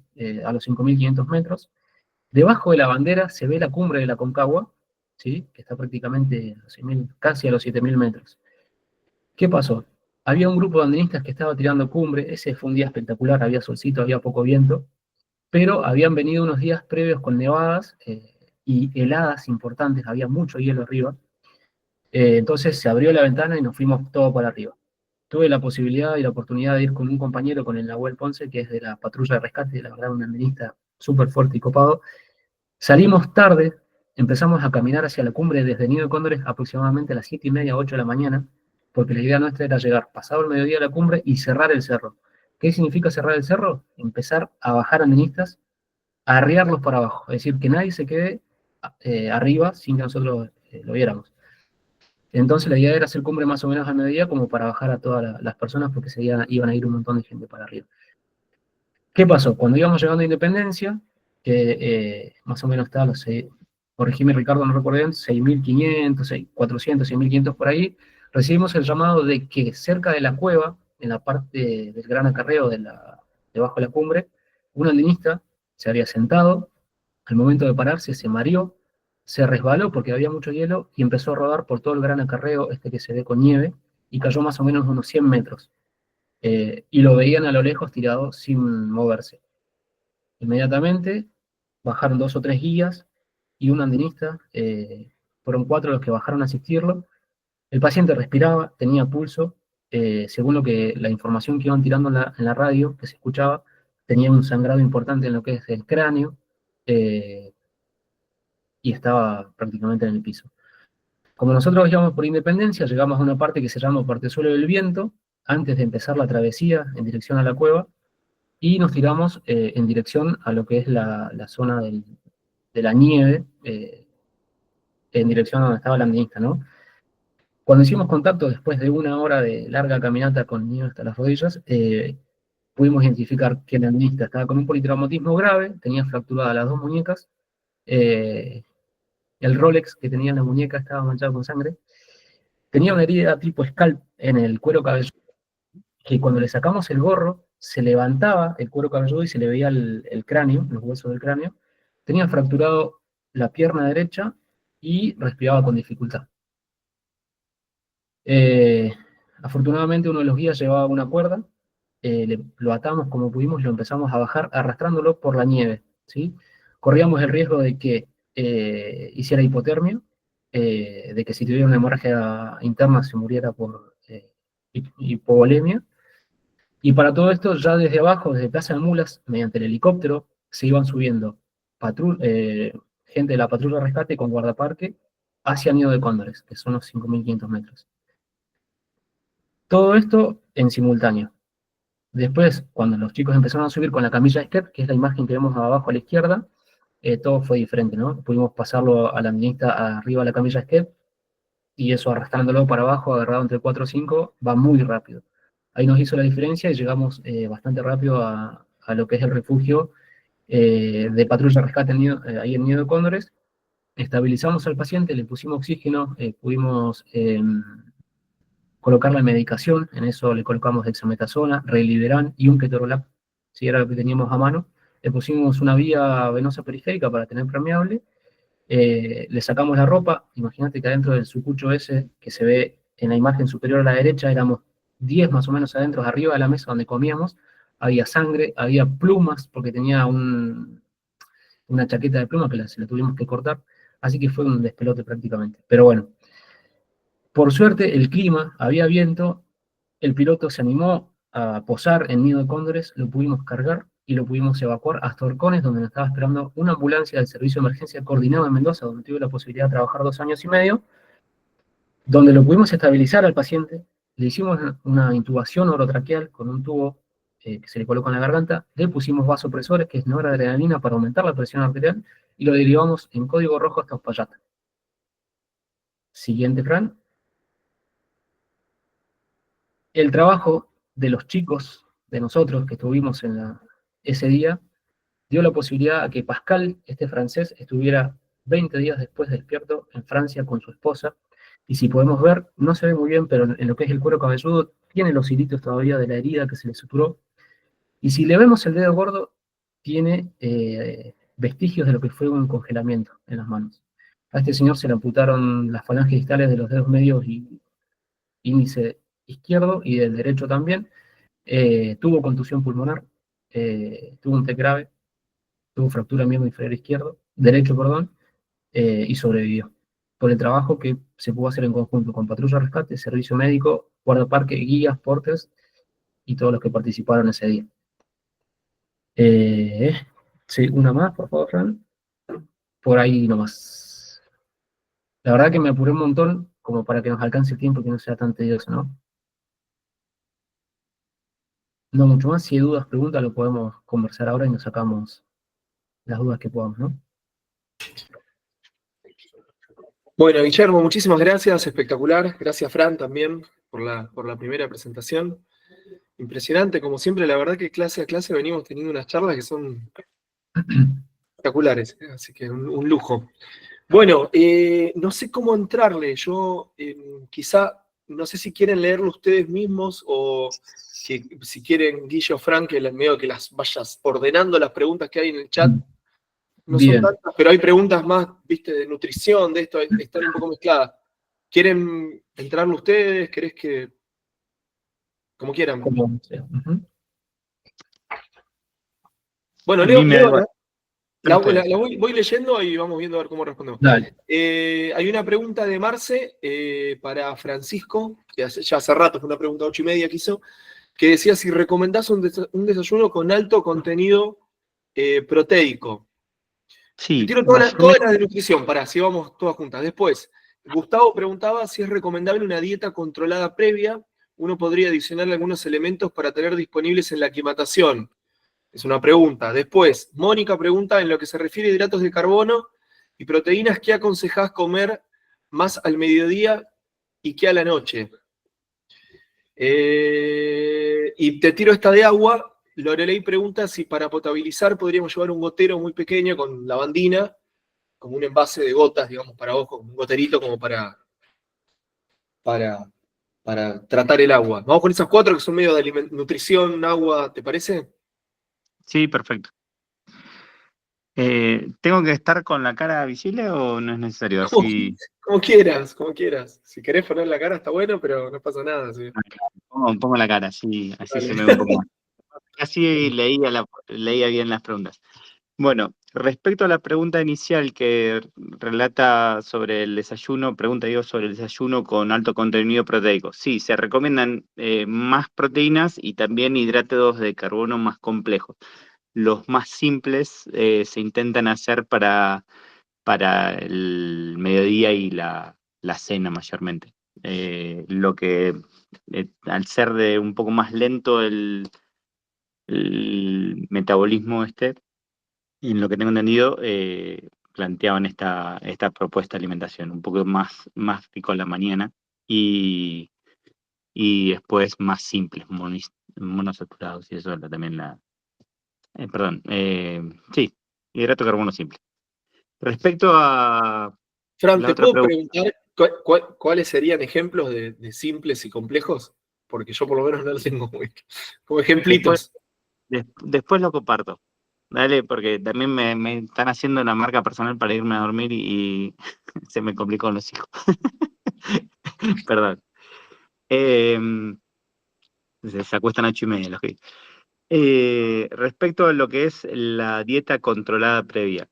Sí, es justamente lo que proponíamos, es la idea de anticiparnos a la alimentación que van a desarrollar arriba de la montaña y preparar el cuerpo para ese tipo de alimentación. Y justamente alcanzar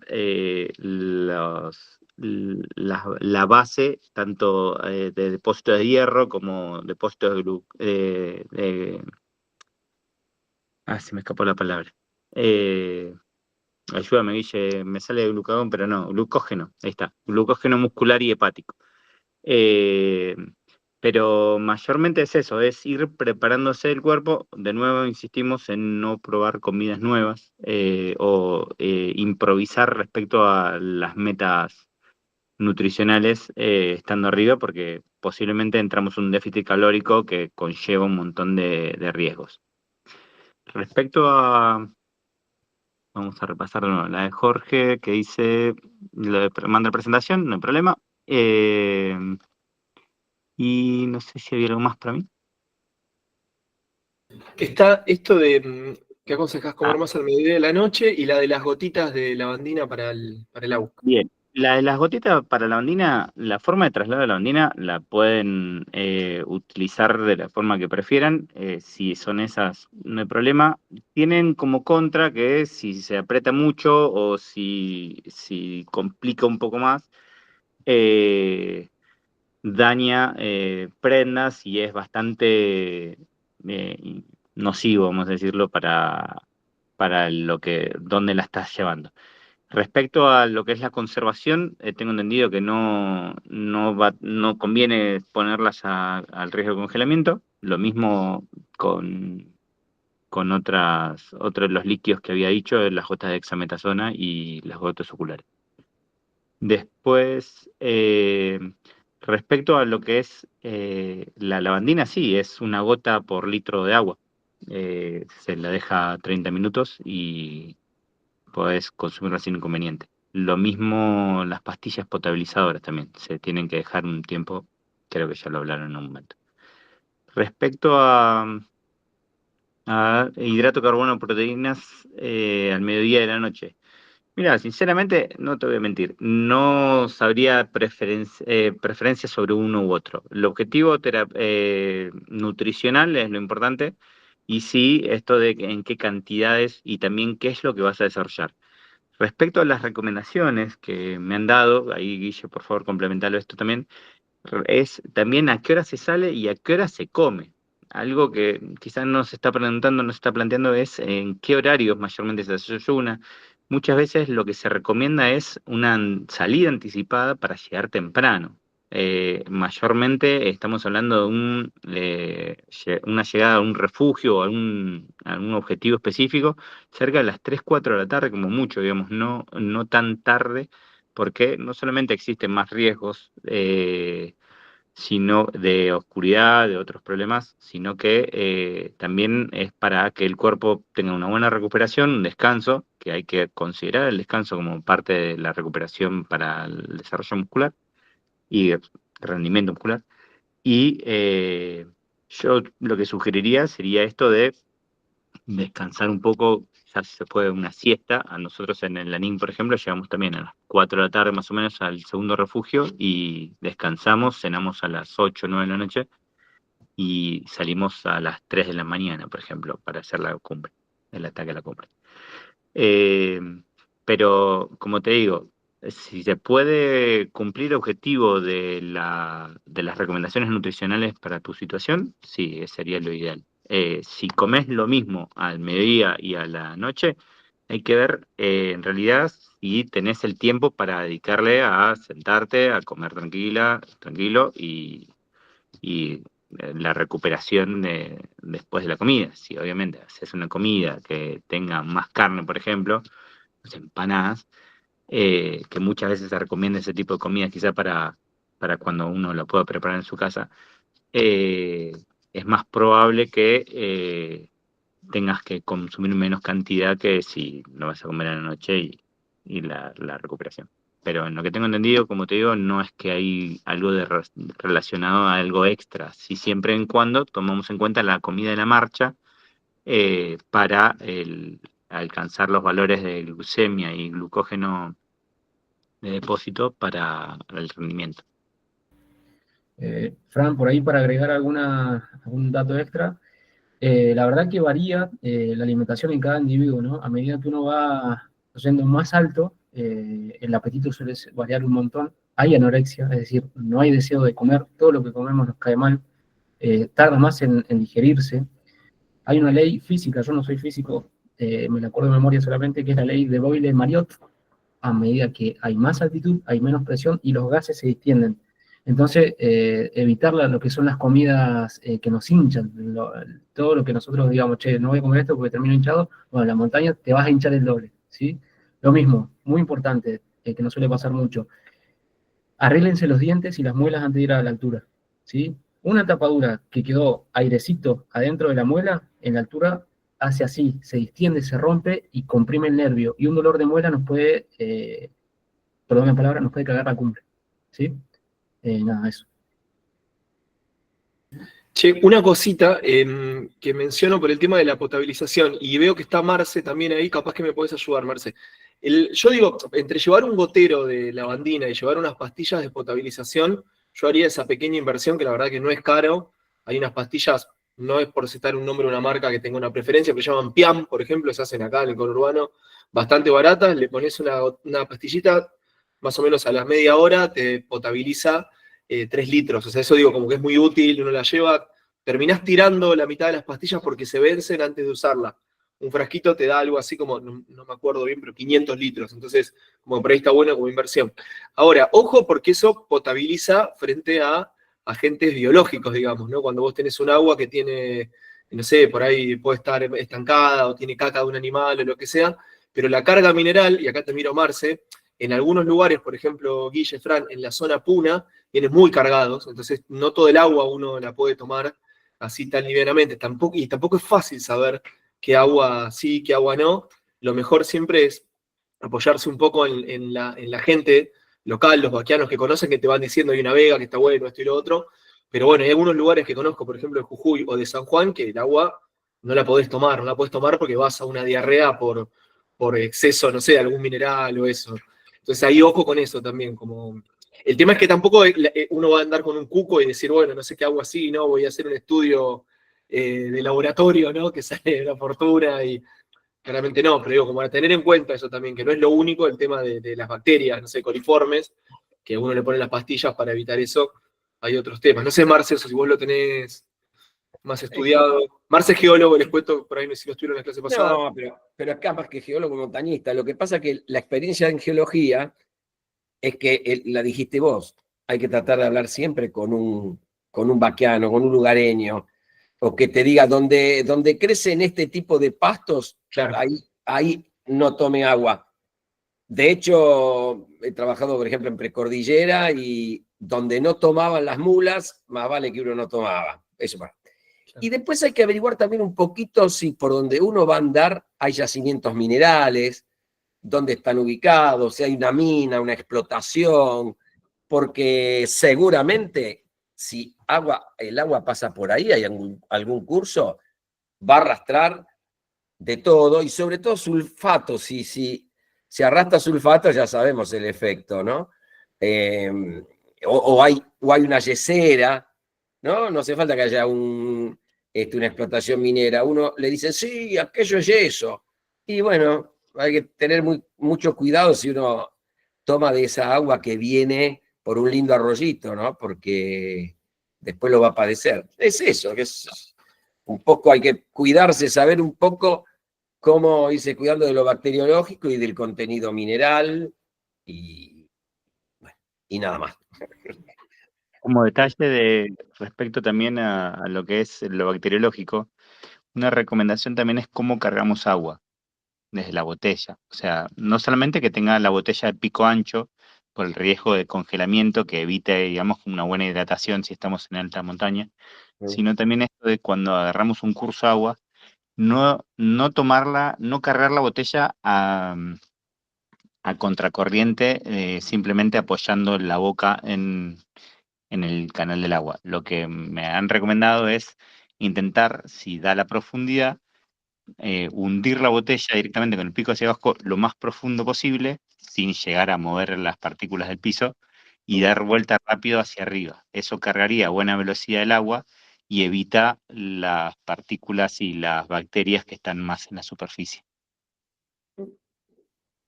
Como Muy bien, posible consideración también. la anoto. Muy buen dato. Bueno, hay algunas otras preguntas. Ricky, yo me quería también Sí. darte una devolución de otra pregunta que hiciste antes y que no te la Sí. respondimos. Sí. Vos dijiste respecto al congelamiento y a la exposición de la hipotermia,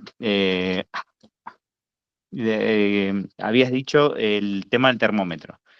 Mayormente en salud, lo que nosotros hablamos de hipotermia es cuando decimos temperatura central, es decir, dentro del cuerpo está esa temperatura, no la temperatura que tenemos contacto con la piel, por ejemplo, la que se toma axilar. La axilar no es de seguridad. Que nosotros lo hagamos es otro tema, se puede discutir, es hasta muy variable. Hay lugares donde te toman o en la temperatura o en la boca o en el ano, por ejemplo.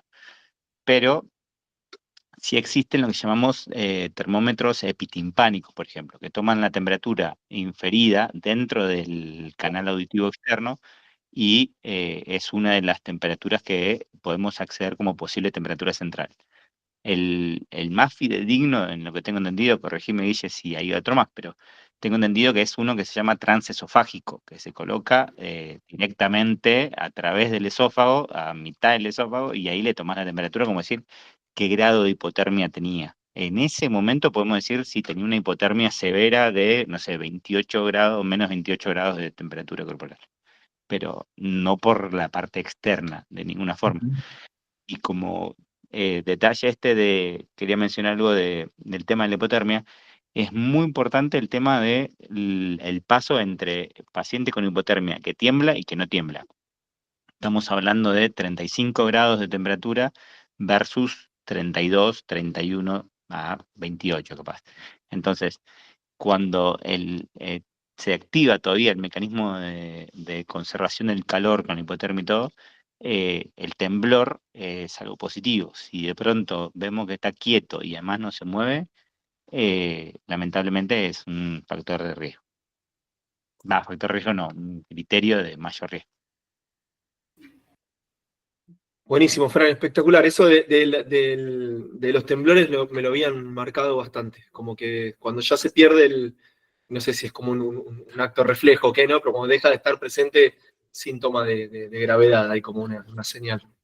Está buenísimo.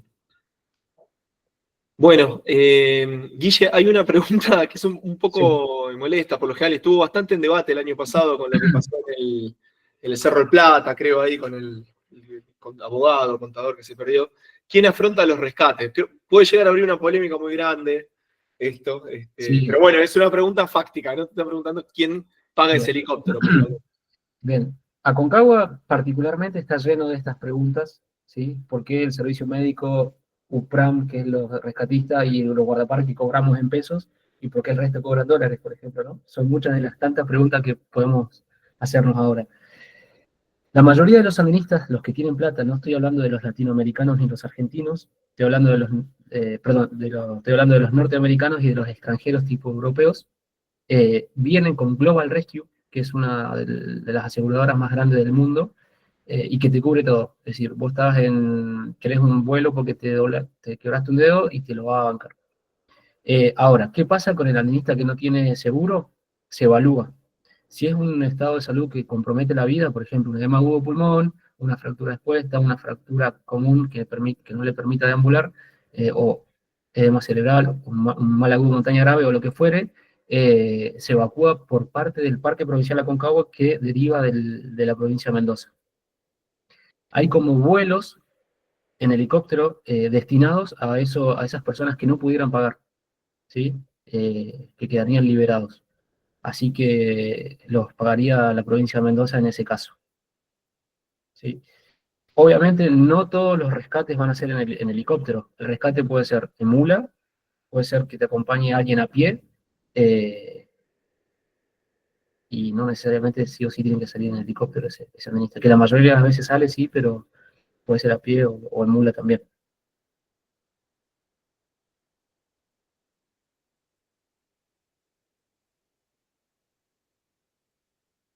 Sí, no sé si hay otra pregunta. Ahí Elvio levantó la mano, yo diría directamente hacemos las preguntas, como para también liberarlo a los chicos pobres que hace un rato que están... Yo, perdón, cortita nomás, quería saber si era obligatorio contar con un seguro para ascender a Concagua o no. Por lo que tengo entendido, no es obligatorio, generalmente los de afuera lo traen, pero no es obligatorio tener un seguro. Sí es obligatorio sacar el permiso y hacer los controles médicos en Confluencia, Plaza Argentina, Plaza de Mulas. Y sí es obligatorio, como andinista, contratar a una empresa que te brinde el baño y un estar. Eso entiendo que sí o sí va. Y una mula creo que va de Orcones a Plaza de Mulas. Muchas gracias. Gracias. Yo tenía también una pregunta, perdón, cortita para Guille. Me llamó la atención las fotos que mostraste de las personas que estaban con hipotermia, que tenían como rasgos en la cara, Sí. que los dos tenían en la cara. O sea, que ahí, ¿qué era qué podrías recomendar? ¿Qué es lo que pasó? ¿Por qué llegaron a ese punto? Bien, la historia, es muy, muy copada la historia de estos dos andinistas. Tiraron cumbre, se cerró el cerro, es decir, estaba muy cubierto de nubes, empezó como a neviscar y hubo viento, entonces la sensación térmica bajó muchísimo. El tema de la cara es, primero que nada, porque el BAF te va a cubrir hasta cierto punto, pero uno tiene moco, tiene saliva, y eso hace que se congele la zona, ¿sí? Las veces que he tirado cumbre en la Aconcagua he terminado con una dermatitis en nariz y labios que me duran 2 semanas. Pero si vos perpetúas eso en cantidad de horas, ese frío, ya se comienza a congelar lo que es la punta de la nariz, los labios y los pómulos, ¿sí? Le salvó a ellos que venían con las antiparras, que se hizo un microclima ahí adentro y no se le congelaron esta parte, ¿no? Pero bueno, también tuvieron congelamiento de los dedos de los pies y de las manos. Todas las partes distales, como decía Ricardo, el cuerpo prioriza lo central, los órganos blancos, corazón, cerebro, riñón, y deja de lado lo que menos le serviría, o economiza un poco la irrigación. Dejaría de lado los dedos, la punta de la nariz, los pabellones auriculares y los dedos de los pies. No sé si respondí un poquito. Sí, sí, perfecto, gracias. Che, yo me tendría que ir. No sé si hay una pregunta más de nutrición y ya rajo. Debe haber muchas preguntas, pero bueno, capaz que, yo digo como para dejarlo ir a Fran, pobre, que podemos eventualmente, si hay alguna otra pregunta, que quede en el grupo tenemos un grupo de WhatsApp, Guille, entonces capaz que las juntamos y te las hacemos llegar, Fran, y podemos verlo más tranqui después. Sí, sí, por supuesto. Yo dejé mi mail en la presentación por cualquier cosa. Si alguien necesita algún día orientación en cuanto a lo que sea de medicina de montaña, previo a una expedición o lo que sea, estoy abierto a responderla, no hay ningún problema. Bueno, buenísimo. Yo una última cosita que quería por ahí mencionar como reflexión, no quiero robarles más tiempo, es que, por ejemplo, estas cosas que está mencionando Guille y la gravedad que tiene o no, o sea, lo está mencionando para una montaña que cuenta con un montón de servicios y con un montón de logística y de previsión.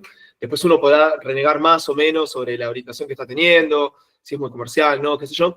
Pero digo, nosotros que ponemos el foco más, por ejemplo, en montañas de Catamarca, de Salta, de Jujuy, estamos hablando de un lugar donde hay un aislamiento total, digamos, no vamos a contar. Imagínense un accidente como el que tuvo Pascal, creo que se llamaba, dijiste. Pascal, sí. Pascal, digo, en el Yuyayaco, o sea, posiblemente es la vida eso, ¿no?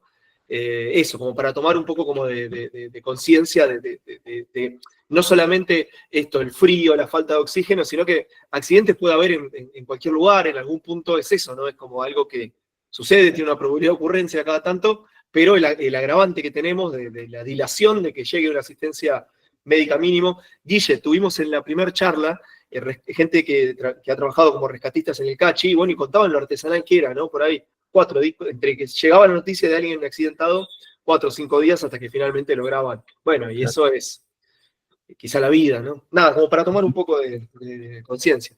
Sí, algo también que esto, que te comprometes, te quebraste un dedo, la basurita en el ojo, la ampolla en el pie, lo que sea, ya son factores a que te predisponen a que pase algo malo. Muy importante y que suele verse mucho es el tema de los frontales y las luces, ¿sí? La oscuridad mata, es decir, hay que reservarse siempre 2 frontales. Uno nunca sabe cuándo se va a quedar sin luz y es la diferencia entre la vida y la muerte. Básico eso, en Aconcagua es como suele pasar, que se quedan sin luz. Son pequeñas cosas que te hacen la diferencia ahí. Bueno, ¿les parece que los dejamos retirar? Bueno, Guille, un gusto enorme, un placer. Muchísimas gracias por la participación. Y bueno, Fran, no lo dijimos, pero somos amigos desde muchísimos años, hemos compartido mucho viaje. Algunos han salido mejor que otros hemos aprendido de nuestros errores. Y bueno, nada, siempre es un gustazo. Además sé que estás haciendo un esfuerzo, Fran, así que se agradece doblemente. Bueno, vamos cerrando y nos vemos el martes que viene, que ya arrancamos a full con arqueología de alta montaña, y en la siguiente patrimonio tenemos ahí algunos poetas calchaquíes que nos van a visitar. Bueno, viene bien interesante la secuencia de clases y de charlas. Bueno, muchas gracias. Cerramos. Muchas gracias. Muchas gracias. Chao. Luego. Chao. Adiós. Gracias, adiós.